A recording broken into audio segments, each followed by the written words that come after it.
8 किसी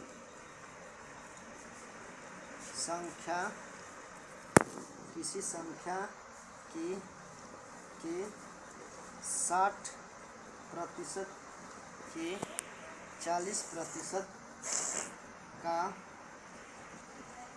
मान 339 है।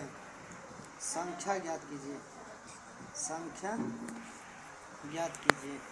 संख्या ज्ञात करें। अब ऐसे कैसे सवाल करेंगे।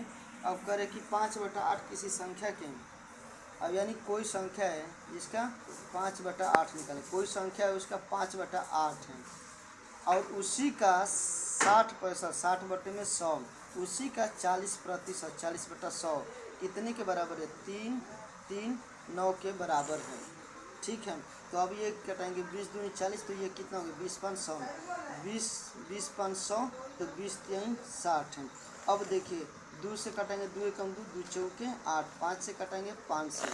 अब कटेगा नहीं, 3 से कटेगा, 3 एकम 3, 3 एकम 3, तितली के 9, ये 4 5 20 है। यानी 113 में 20 का गुणा करेंगे तो आपको मिल जाएगा 2260, यानी 2660।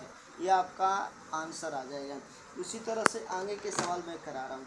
आगे के सवाल दिया है यदि x का 35% है, x का 35% है, y का 40% है तो x अनुपात y का मान ज्ञात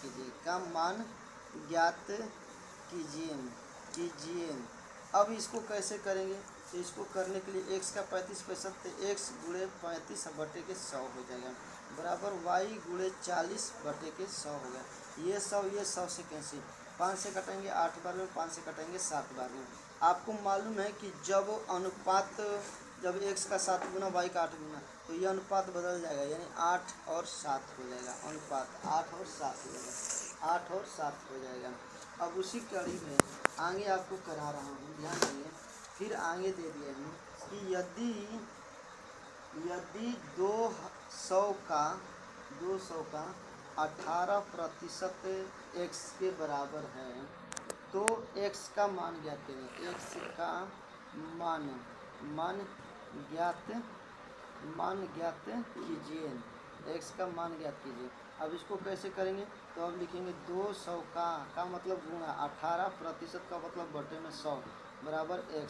अब ये 00 से 00 कट गया, 18 का 2 में गुणा कर देंगे तो x बराबर कितना आ जाएगा 36। ये आपका आंसर हो जाएगा।